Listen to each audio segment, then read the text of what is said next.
Well, good morning. I'm Brent Adams here with your Rural Strong Morning Ag Report for this Tuesday, January 9th. Leading off the headlines this morning, a deal on top-line spending figures that must still be parceled into individual bills for USDA and other departments has raised hopes of averting the first of two government shutdowns.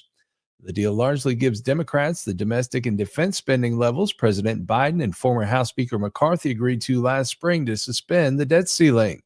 But it also gives Republicans $20 billion in accelerated IRS cuts, plus pandemic aid clawbacks, and is $30 billion less overall than Senate spending bills.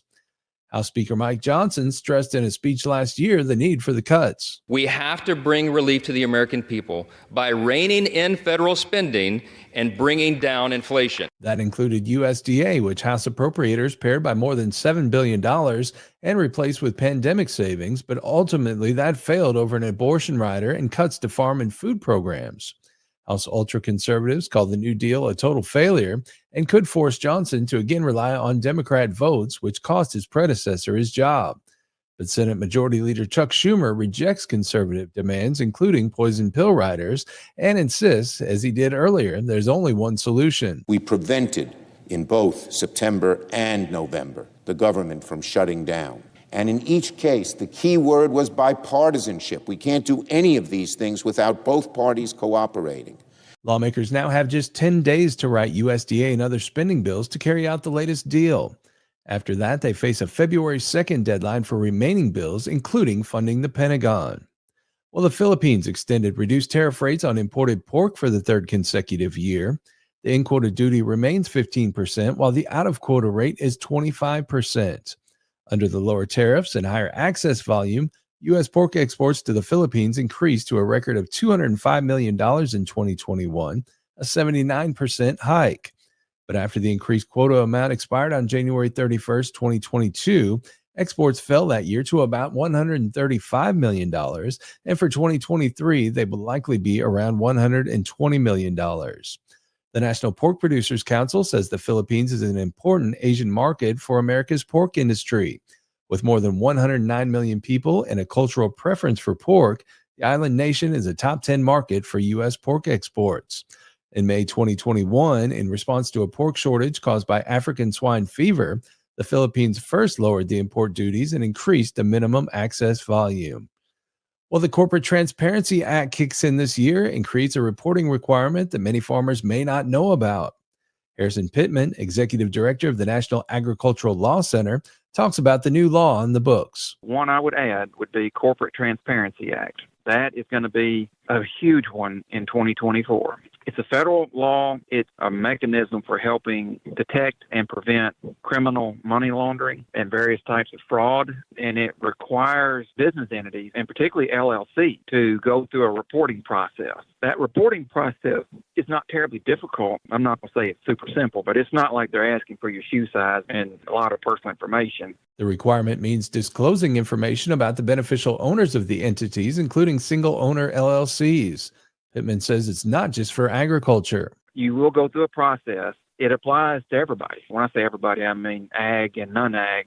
It kicks in this year, and so far, every audience we've talked to is completely surprised to hear about it. We began kind of throwing it in some presentations last year, and the real kicker is that it does have penalties, including criminal penalties, inside of it. It may be unlikely that a criminal action will be brought in most circumstances, but that is on the books. That is something to be aware of. So a lot of these operations, they may be a general partnership with LLCs underneath it, and people may have more than one business entity and so forth. So this is something that people are going to need to know. The new requirement is expected to impact at least 32.6 million entities. He says the strange thing is no one appears to be telling business owners about the new requirement. The real underlying kicker here is that it looks like it's nobody's job to tell anybody this thing is out there. It's not something people would intuitively know about. Attorneys who do estate planning might not be aware of this. It's something more likely operations might need to go to their attorney, or attorneys that learn about it might need to mail all their clients and say, hey, this is something that we're going to need to do. CPAs same thing. They may not necessarily know about this reporting, but they need to do it. Different Secretary of State's offices or whatever name they go by, they need to know more about it where they can put it on their website, for example, and give notice to people that there's this filing requirement that's going to follow the business filing. That's a big one. More information is available at nationalaglawcenter.org. Well, this week, USDA will give traders a final assessment of the size of this past season's crops. Here with more is USDA Radio's Gary Crawford. Each month, USDA's Outlook Board does a forecast of crop supplies, domestic use, exports, and prices and such. And in December, forecasters did not have a lot of new information upon which to make a forecast. But this month, they will get from the Ag Statistics Service the final assessment of the acreage and yield of the crops that were harvested this fall. Outlook Chairman Mark Chekhanowski says those new estimates might possibly result in potentially significant changes to the U.S. supply outlook.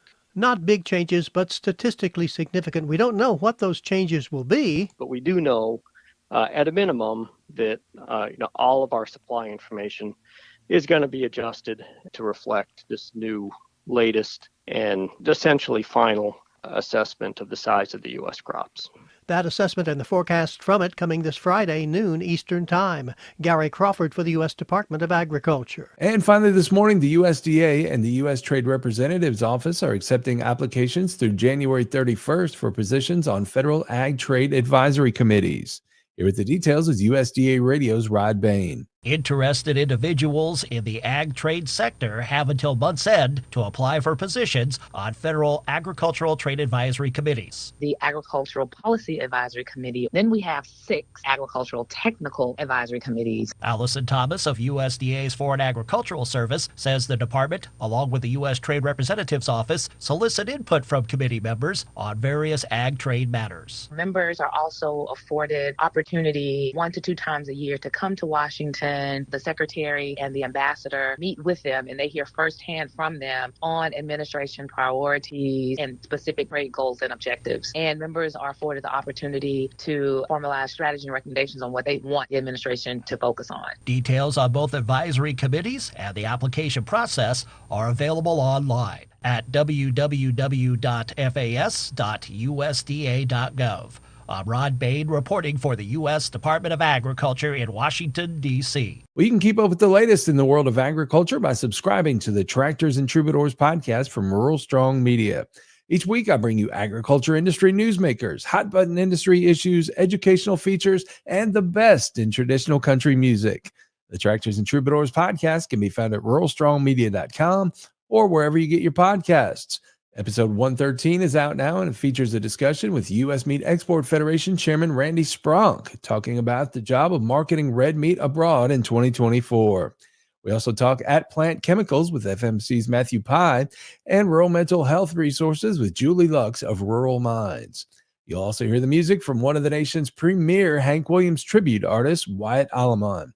Again, that's all on episode 113 of the Tractors and Troubadours podcast, available now at ruralstrongmedia.com or wherever you get your podcasts. We also invite you to join us daily on Rural Strong Radio, our 24/7 streaming radio station, found at ruralstrongmedia.com or on the Live 365 streaming radio app for your mobile device. Each day, we bring you our award-winning agriculture programming, as well as the best in traditional country music, mixed in with a little bluegrass, western swing, southern rock, and inspirational music. Again, the place to find Rural Strong Radio is ruralstrongmedia.com or the Live 365 streaming radio app. We're portable, so take us with you everywhere you go while you're working on the farm or ranch. Let's get through the workday together. Well, I'll be back again tomorrow with another Rural Strong Morning Ag Report here on Steve Shetler Media. Make it a great day, everybody.